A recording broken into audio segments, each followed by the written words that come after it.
ladies and gentlemen. Good morning, world. Good morning, Africa. Good morning, Yoruba nation. I, comrade Adeyemi, a platinum member of Oduduwa project, a bona fide son of Oduduwa land. This morning, I hereby brought to you a very honored and honorable new member of the movement. Please welcome Chief Baale Babalawo Ononuga. Mo kí gbogbo ilé o lóko lóyún ẹ̀yìn oko pé ajú wa ṣe o. Ajú wa ṣe o. Ẹ jọ̀ọ́ nítorí Ọlọ́run kò sí pé à ń padà sẹ́yìn mọ́ o. Ká gba kìíní lẹ́ẹ̀kan ni o, ká dẹ̀ wà lálàáfíà ara. Èmi bẹ́ẹ̀ mi ṣe wà yìí bẹ́ẹ̀ ṣe rí mi yìí ọjọ́ ti wà lórí mi o. Táwọn ọmọ mi lèmi ń dù o. Wọ́n lè ṣoríire àtàwọn ọmọ tó ń bọ̀ o. Tọ́lọ́run bá jẹ́ ń rí wọn o. Ìgbà tán bí èmi Nàìjíríà ò dáa ni mò ń gbọ́ o. Ó máa dá ó máa dá. Gbogbo nǹkan t'Awólọ́wọ̀ ṣe la ṣe ń rí jẹ́ dì sí. Ẹ̀dẹ̀ wò látìgbà tí Awólọ́wọ̀ ti kú ẹ̀dẹ̀ ń da gbogbo ẹ̀rú ẹ̀ ń da gbogbo ẹ̀rú. Ọmọ Yorùbá tó bá ní kò ní ṣeé ṣe Ọlọ́run lèmi pèsè o. Mi ní ṣe pé Ọlọ́run ní ká má dé àwọn kan lẹ́jọ́ o. Àfilẹ̀ fóun. Ìdájọ́ Ọlọ́run dẹ̀ ló burú jù. So ẹ jọ̀ọ́ ẹ jẹ́ ká parapọ̀ as one Yorùbá. Ká gba kìíní lẹ́ẹ̀kan ọkàn wa lè balẹ̀. Ṣé gbọ́ ẹ jẹ́ ká gbà lẹ́ẹ̀kan Ọlọ́run á dúró tì wá. Tó ti yé yín kò sí ibi tí wọ́n ti fẹ́ gba òmìnira tí ò ní sí wàhálà ń bẹ.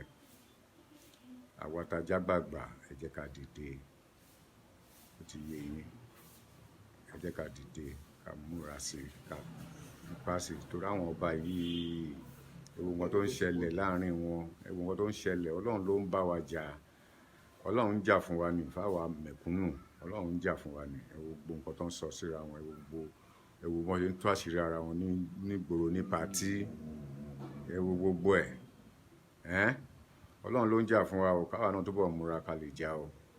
Ẹ jọ̀ọ́ ẹ má jẹ́ àsinmi ẹ jẹ́ ajagun àjàyè ládẹ máa jà lágbára Ọlọ́run lágbára Èdùmàrè. Ẹ ṣé o èmi ni tiyín tó tọ́ o Ògìdì Olú oníkànga àjẹkùn òṣèré wẹjà. Ẹ ṣé gan ẹ ṣé púpọ̀. Ká má fọ̀rọ̀ gùn ká má ṣeré ká má ṣàwàdà àti fìmọ̀ ṣọ̀kan àwa ọ̀dọ́ ní ìpínlẹ̀ ibi tí èmi wà lÉkòó àti kóra wa jọ lálìmọ̀ṣọ́ àti kóra wa jọ wípé a ní gbàbọ̀dì fúnra wa. A ti sọ láàrin ara wa wípé October 1st yìí ó ti bálé ó ti bóko ọ̀rọ̀ yẹn ti di ọ̀rọ̀ ọ̀run yabọ̀ kì í ṣọ̀rọ̀ ẹnìkan mọ́ so gbogbo wa ni. Mo tún fẹ́ sáré pe àkíyèsí wa sí àwọn nǹkan kan gẹ́gẹ́ bí mo ṣe máa ń sọ nínú fídíò tí mo ti ṣe sẹ́yìn wípé ká má fi ojú kékeré àbí ọwọ́ bẹ́lẹ́ntẹ́ mú ohun tó ń lọ lọ́wọ́lọ́wọ́ yìí o. Ẹ wo bí àwọn ará bí tí ń ṣe Fúlàní wọ́n ti gba ara ogun kalẹ̀. Ọmọ Yorùbá ní tilé toko ọmọ Yorùbá ọmọ Oòduà tá a bí ní ilẹ̀ Káàárọ̀ Oòjíire tí kì í ṣọmọ àlè. Gbogbo nǹkan tó bá ní tó bá ń ṣe ohun tó fi ń ṣagbára jọ̀ọ́ pín láàrin àwọn ọmọ Yorùbá ẹgbẹ́ ràn wọ́n lọ́wọ́ torí tó bá dé kó má bàa bá wọn lójijì. Àwọn bàbá ńlá bàbá wa jagunjagun ni wọ́n wọ̀ ọ̀dẹ̀ kì í ṣojo. Ohun tí wọ́n ń jẹ tẹ́lẹ̀ kùn nílẹ̀ Yorùbá tí wọ́n fi ń pè wọ́n ní ọkùnrin mẹ́ta. Ẹ jọ̀ọ́ ẹ̀yin tẹ́ bá ní lọ́wọ́ ẹ ṣàánú ọmọ Oduduwa ẹgbẹ́ yín ẹrú wọn lágbára ẹ sọ wọ́n dọkùnrin akọgun. Bẹ́ẹ̀ ni kó tó ṣe bí òwe níwájú àwọn bàbá wa tó bí wa níwájú àwọn tó jù wá lọ. Yorùbá máa bọ̀ wọ́n máa wí pé díẹ̀ ọmọkùnrin ò tó. Ẹ jọ̀wọ́ ẹ ṣàánú ara wa ẹ ṣàánú ẹjá ṣàánú ara wa ká ran ara wa lọ́wọ́.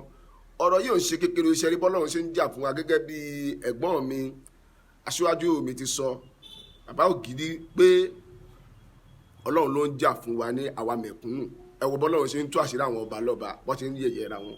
Ó túmọ̀ sí pé mo ti sọ kíní tẹ́lẹ̀ mo ní tá bá fẹ́ gba òmìnira lọ́wọ́ àwọn ará bíi àwọn tó ti ṣíwájú wa lẹ̀jẹ̀ wọn la máa fi tẹ́lẹ̀ torí àwọn ló dalẹ̀ Yorùbá àwọn ló dáwó lọ́wọ́ akéré lóòótọ́ ṣùgbọ́n ṣe abá ètò adẹ̀ lóye àwọn ló dáwó lọ́wọ́ gbọ́ àwọn tó dáwó lọ́wọ́ yẹn Ọlọ́run ti ń bá wọn jà èpè táwó lọ́wọ́ ṣẹ́ lọ́jọ́ kìíní àná ti ń mú wọn àwa ọ̀dọ́ níṣẹ́jà gbéra dìskalẹ̀ ká fi ẹ̀jẹ̀ wọn ṣe tutù kì í ṣẹ̀ṣẹ̀ ká lè gúnrí ẹ̀jẹ̀ wọn kọjá ká bá lè lómìnira àní tẹ́ àní kúkú òjijì àwa la máa lékè torí tèbètèbè ní lékè odò àwa la máa lékè torí pé ọmọ alálẹ̀lẹ̀ yìí ni wá ọmọ Yorùbá tọkàntọkàn ni wá. Ẹ wo ẹ̀yin tẹ́ bá ń wo fídíò mi yìí lágbàáyé ẹ jọ̀ọ́ ẹ bá mi share fídíò yìí live la wà lọ́wọ́lọ́wọ́ bá ẹ bá mi share. Ọ̀gbẹ́ni Sunday Igboho akọgun nìyí o mi ò rí yín rí mi ò mọ̀ yín rí ṣùgbọ́n ṣá ohun tẹ́ ń ṣe tó ń jẹ́ rere tẹ́pẹ́ ń jà fún ẹ̀tọ́ ẹ̀kọ́ ìrẹ́jẹ alálẹ̀lẹ̀ yóò ní jẹ́ káyé rí yín mú gbogbo ohun tẹ́ gbójúlé tí ń jẹ́ kẹ́ máa jẹ́ èèyàn láyé kò ní bàjẹ́ fún yín. Gbogbo ọmọ Yorùbá tí ló tó ko tó rẹ́dà ti ja ìjà òmìnira yìí tí ò ń ṣojo Ọlọ́run á tì yín lẹ́yìn. Àwa tá a lọ léèwé táyé palẹ̀ fi gègé tún nǹkan kan ṣe orí wa ò ní burú wọn ò ní yórí wa sí búburú. Gbogbo ẹ̀yin ọmọ Yorùbá tẹ́ wá ń gbàbọ̀dé tẹ́ ń ṣọ́ àwọn tó ń fẹ́ jìjà òmìnira tẹ́ wá ń gbàbọ̀dé tẹ́ fẹ́ lọ máa sọ ọ̀rọ̀ wa láìdálẹ́yìn àbí tẹ́ fẹ́ mú ọ̀rọ̀ wa kalẹ̀ fáwọn ọ̀tá láti rí wa mú ẹ̀jẹ̀ yín la máa fi ṣètùtù bó ṣe máa jẹ́ nìyẹn. We remain your loyal follower, lover, Oduduwa son and daughter. We are ready and willing to fight the fight to a point where we will come out successfully with a rainbow color, and nobody born of a woman will ever defeat the Oduduwa nation. I love you all my followers, all Oduduwa followers. God will strengthen us. October 1st remains October 1st, and we are willing and ready to come out in mass and fight, protest against oppression. We want to move out of the slavery land, and nobody can stop us. We repeat, nobody can stop us. God bless us, and we will achieve it together. Oduduwa, I belong. Oduduwa, I am. Oduduwa, freedom.